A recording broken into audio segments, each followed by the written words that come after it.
ఉభయ రాష్ట్రాలు తెలంగాణ ఏపీలో అలజడి సృష్టించినటువంటి ఘటన ఏదైనా ఉంది అంటే పాస్టర్ ప్రవీణ్ కొంతమంది హత్య అంటున్నారు, ఇంకొంతమంది ప్రమాదం అని చెప్పేసి అంటున్నారు.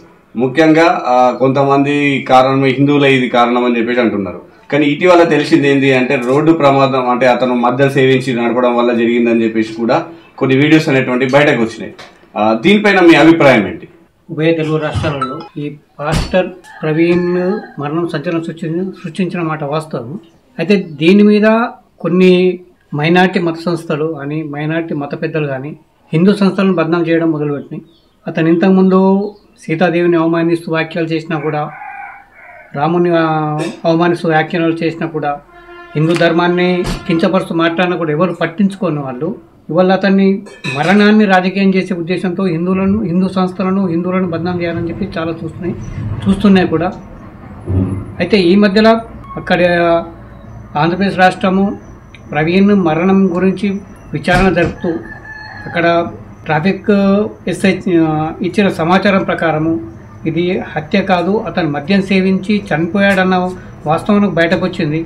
వచ్చి నుంచి కూడా దీన్ని కూడా ఏదో చేయాలని చెప్పేసి దీన్ని ఇంకా హిందూ సంస్థల మీద ఇది బూటకప్పు విచారణ అని చెప్పే విధంగా ప్రయత్నాలు జరుగుతున్నాయి. అయితే దీన్ని మేము అన్ని హిందూ సంస్థల తరఫున కూడా మేము కూడా దీన్ని ఖండిస్తున్నాము.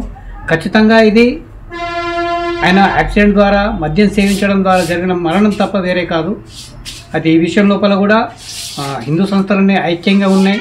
ముందు కూడా ఇలాంటి సంఘటనలు జరిగిన హిందూ సంస్థలను బదనాం చేయాలని చూసినా కూడా ఖచ్చితంగా హిందూ సంస్థలు ఒక్కతాటిపై నిలబడి వీటిని ఖండిస్తాం కూడా.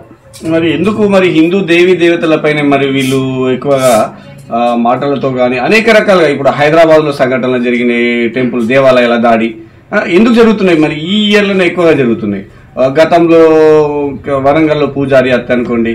అయితే ఇక్కడ సెక్యులర్లము అని చెప్పుకునే ప్రభుత్వాలు మైనార్టీలకు అనుకూలంగా వ్యవహరిస్తూ మైనార్టీలను తలపైకెత్తుకొని సెక్యులర్ అన్న పదాన్ని పక్కకు పెట్టేసి ఒక మైనార్టీ అపీజ్మెంట్ పాలసీతోనే నడుస్తున్నాయి. హిందువుల హత్యలు జరిగినప్పుడు, హిందువుల మీద అత్యాచారాలు జరిగినప్పుడు, హిందువుల పట్ల అమానుషంగా ప్రవర్తించినప్పుడు ఏనాడు పట్టించుకొని ఈ ప్రభుత్వము ఎక్కడైనా ఒక మైనార్టీ మీద ఏదైనా సంఘటన జరిగినాడు మాత్రం అక్కడ హడావిడి కనిపిస్తుంది. మైనార్టీ ఓటు బ్యాంక్ కోసం వాళ్ళు చేస్తున్నది ఇప్పుడు ప్రజలందరూ తెలుస్తున్నది. అది కొద్ది మారుతుంది. ఇక ముందు జరగనివ్వరు కూడా. అలాంటి వచ్చినా కూడా అన్ని సంఘటనలు కూడా హిందూ సంస్థలని మూకుమ్మడిగా ఎదుర్కొంటాయి.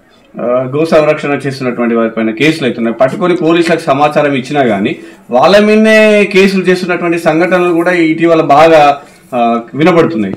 గో సంరక్షణ విషయంలో కూడా గోహత్య విషయం లోపల ఇంత ముందటి నుంచి కూడా హిందూ సంస్థలు ఎన్నో పోరాటాలు చేసినాయి. ఆ పోరాటాలకు అయినా ఇప్పుడు ఎన్ని చట్టాలు చేసినా కూడా చట్టాలను పక్కబెట్టి ఏనాడు కూడా చట్టాన్ని పట్టించుకోకుండానే ఈ మిగతా సంస్థలు మతాలు కావచ్చు, మిగతా కొన్ని సంస్థలు కావచ్చు వాళ్ళకు అనుకూలంగానే మాట్లాడుతూ వాటిని చేస్తున్న ప్రభుత్వ సంస్థలు కూడా వాటిలో ఉండడం దురదృష్టకరం. వీటి మీద కూడా ఇంకా చైతన్యవంతం కావాల్సిన అవసరం ఉంది. మెల్లమెల్లగా అది కూడా జరుగుతుంది. ఆవులను ఆపిన సందర్భాలు, గోవులను ఆపిన సందర్భాలు అనేకం. దాంతోపాటు నందులు కూడా దొరికినాయి. వాళ్ళు ఒక వెహికల్లో స్థాయికి మించినటువంటి నందులు తీసుకెళ్తున్నప్పుడు అటువంటి సందర్భాల్లో మొన్న ఒక సంఘటన రోల్ మామడ నుంచి నిజామాబాద్ వరకు జరిగింది. అట్లాంటి సంఘటనలతో పాటు ఇక్కడ ఆపిన తర్వాత స్థానికంగా ఉన్నటువంటి అధికారులు అనుకోండి, జిల్లా అధికారులు అనుకోండి, ఇట్లా ఆపొద్దు, మీ పైన క్రిమినల్ నాన్ బెయిలబుల్కి సంబంధించినటువంటి కేసులు పెడతామని చెప్పేసి వాళ్ళు కూడా స్టేట్మెంట్స్ ఇస్తున్నారు. మరి వాటిపైన అయితే దీంట్లో మన పోలీసు యంత్రాంగం కావచ్చు, మిగతా కొన్ని సంస్థలు కూడా కావచ్చు, వారికి అనుకూలంగా ప్రవర్తిస్తున్నారు అన్నమాట వాస్తవము. ఎక్కడ పోయినా అక్కడ ఈ అడ్డుకునే సంస్థలు ఏవైతున్నాయో, ఈ గోహత్యను అడ్డుకోవాలని చూస్తున్న సంస్థలు ఏవైతున్నాయో అవి పనిచేసిన తీరును పట్టుకొని పని చేస్తుంటే వారిని అడ్డుకొని వాళ్ళను భయభ్రాంతులు చేసి కేసులు పెడతామని భయపెట్టించేసి ఏదో చేసి వాళ్ళ అంటే లంచాలకు మరిగి వాళ్ళు ఈ పని చేస్తున్నారు. ఈ మొత్తం ఇవి రాష్ట్రం అంతటా ఇవి నడుస్తున్నాయి. దీన్ని అడ్డుకోవాలంటే హిందుత్వ ప్రభుత్వం వస్తే మాత్రమే ఇది అడ్డుకట్టబడుతుంది, కానీ అప్పటి వరకు మాత్రం పడదు. ఇది ఆ దిశ లోపల కూడా ప్రయత్నాలు హిందువుల నుంచే మొదలు కావాల్సిన అవసరం ఉంది.